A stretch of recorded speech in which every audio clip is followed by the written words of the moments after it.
examples of implementing OER here at UTSA, and Dr. Lorenzo Brancaleon is going to talk about his implementation in Physics for Scientists, Physics 1943, to share a little bit of how that looks in his class. All right, so let's get to the actual implementation of some of these tools. So I tested this for the first time for the introductory calculus-based physics class. And basically, as you see, I didn't have particularly high expectations, but I think they're reasonable, and I'll make that clear in a second. So to give you an idea, I had 95 students initially registered, which is consistent with our typical class size for that class, between 90 and 100. I done it several times since 2003, and I taught other introductory physics classes, whether it was the second semester or the algebra base, so roughly I teach one introductory physics class per year. So I basically taught almost 800 students just for the calculus-based physics 1 class. And I've always used traditional textbooks paired with tools like Mastering Physics and Web Assign. So I treated this as an experiment in a way. So I could have changed like 100 different parameters, and but then you have to do like the data analysis of them would be nearly impossible. So I wanted to keep everything pretty much as similar as possible to what I did before and just change the textbook. So go from my traditional textbook to the OER textbook. Okay? So what were the motivation to change? Well, first of all, because I'm always looking for something new, something to improve the way I teach, something to improve how the students perform. At the same time, I happen to believe that the cost of education, of higher education, are really, way too high. So whatever I can do to help students lower their cost, I'm happy to do it. And recently, I started to experience something I didn't experience before. So I used Mastering Physics, I used Web Assign, and I had to give incompletes to students who came to me and said, look, I can't buy access to Mastering Physics this semester. I cannot buy access to Web Assign.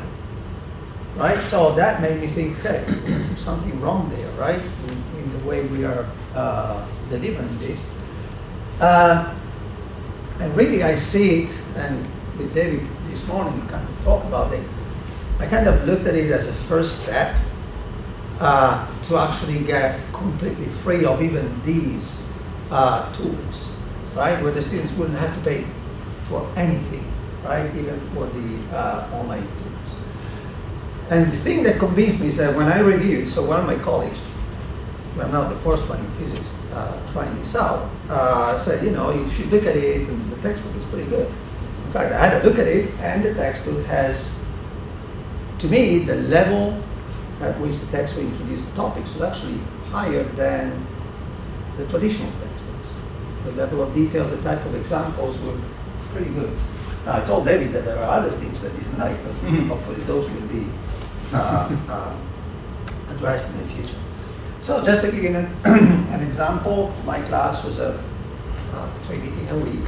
And by the way, that's one reason why it's difficult to match up the textbooks, because some of us teach like twice 75 minutes, some of us teach like 3 times 50 minutes.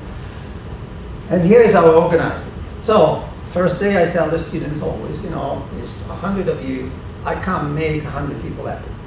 Okay, there's no way.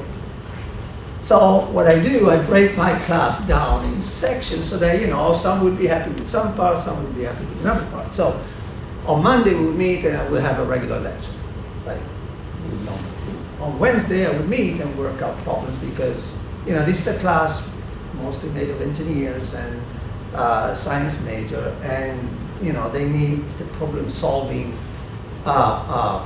examples that they can work. And then on Friday, I would make them work in groups. So I would assign problems and what I call a sister peer instruction, because the groups, which were larger than 3 people each, of 3 students each, were assisted by myself an SI leader and one of the senior physics undergraduates. Okay, so we go around and make them work and move them along and answer questions and so on and so forth. So this is important for a lot of physics classes to do this type of diversified work and really make them work on their critical thinking skills, right? Because basically what I tell them, I hope I don't offend anybody, but in calculus, you go through calculus and literally the way you do it, you go through checkpoints. And if you don't mess up in between, most of the time you're right. But in physics, I cannot give you a recipe to solve a problem, right? You have a problem, you have to figure out yourself. I can give you strategies, that's all I can do. So that's why they needed to practice. And then another thing that I did, but not exclusive to this class, that's what I was telling you before. I just wanted to change one thing, which was the textbook. I do some extra work, let's say. So I create content either in the form of recorded lectures or I'll make it go as a background here or something pop up at some point. Or 572. Sorry. Right? You have That we're now this time. and this, right? So I post additional material, right, that I cannot cover in class. And I post solutions to the problem, or selected problems, right? So that they have these extra examples, which basically means that, in whatever it is, 15 weeks, an hour and a half each week, or whatever it is, 2.5 hours each week, we cannot all cover everything. So I added this content online for them to keep working on things and come and ask me if they have any problems. So, having said that, I then start to observe, what were the positive results, what were the negative results. So let's start with the negative results. One thing that I mentioned today is that at least for this particular textbook, the problems that the students were given at the end of the textbook, even if the examples and the topics were put at a very high level, the problems were repetitive. Okay, which basically meant that I had to really be creative in giving them, enough variation in terms of the type of problems that they work out. There are some mistakes, but nothing that is unusual for any other textbooks that at least that I've used. And some topics were skipped or not discussed as much in detail as I would have liked, but again, there's room for improvement. As I said, the level in which some of the topics were treated was actually superior to what regular textbook, and we used, very, very traditional textbooks. The amount of details was really, really good. And again, the choice of example, which is sort of striking contrast with the problem at the end of the chapter, but the examples embedded in the textbook were actually very useful and very good. So, here I basically put need versus perception because I want to say exactly what is the need and what is we think is a need. So if you look at it, unfortunately only 20 of the students responded to the survey, and only one of 20 basically ever dropped the course because of the price of the textbook. However, if you look at the other column, basically they appreciated, well, David was already pointing out, right? The fact that it's available anywhere, anytime. Accessibility is a big thing, right? Somebody pointed out that you didn't have to spend as much money as for buying a regular textbook. The quality is great. So the comments were mostly positive. And what was the result on the class itself? So basically, this was my low bar in a sense, but I think it's the only bar, as far as I'm concerned, is that there is no adverse effect.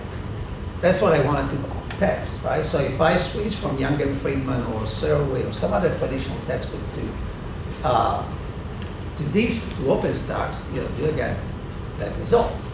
Well, the results clearly show that it is. And so what you see is 1, 2, 3, 4, 5, 6, 7 there are the different times I taught this class chronologically. So I forgot exactly which year they were, so I left it that way. Now, as you see, if you look at the red bar, I used to be on John's blacklist most of the time because my DFW rate was Red really list. high. What? The red list. And with, I slowly started to improve based also on this additional material that I created, hopefully. But as you see, that DFW rate didn't magically show up again just because I switched to OpenStax. If at all, it improved a little bit. And even, in terms of the grade distribution, wasn't really, wasn't adversely affected by the use of OpenStax. So basically that reached my goal, to the point that, I'm converted. I can use OpenStax for any other class. In terms of the response of the students, I just posted that for your own amusement. But the reality is that there wasn't a single comment. In all the comments that I received from the students, there wasn't a single comment that commented on using OpenStax. Now, it could be a bad thing, which we all know. Students never open a book, so it doesn't matter which book you're actually adopting. But the other thing is that it clearly didn't affect them, right? So I thought that that was also positive. As in terms of impression or recommendation, I would certainly recommend OER to anybody who wants to use it in whichever format you want, right? As main text or as ancillary material. The results were comparable to your traditional textbook, and so the students have the benefit of not having to pay for it. One thing that comes up, at least in physics, but it could, for instance, come up in chemistry or in many introductory classes, that people don't want to change their slides, they don't want to change their lecture. Well, introductory physics has been the same for 100 years, so you can still use your slides. Okay, the material is exactly the same. You don't have to change that, and as David said, now there's more material available. Where you can actually use the slides that OpenStax provides. Now, I think there is some work to be done, and we met this morning. I was pointing out, for instance, for us, the better selection of problems, varied problems. Some topics could be, treated a little bit differently. There is a need, again, to develop ancillary tools, but I'm still learning, so this 146 additional, material, I wasn't completely aware of that, so now I'm going to look into that. And what I would like to see, and I kind of pointed out, is that this should also be developed for upper division courses, right? At least for some of them. Certainly in STEM, right? Because I know physical chemistry, organic chemistry, classical mechanics, quantum mechanics, those are all classes that have still large audiences, nationwide, right? And the material is pretty set. There is no real large variability there. So I hope to see that at some point in the future, or some collaboration that moves us in that direction. And finally, I would like to acknowledge both Diane and Matt, who, just to point out, when you adopt these textbooks, you're not alone. So you have a lot of support, and they're being absolutely great in providing, support beyond what I, even needed. So I would really, really like to thank them for the support you gave. So if you have any questions, so unless we leave them to the end. Go ahead. Yeah, but we can go ahead. Yeah.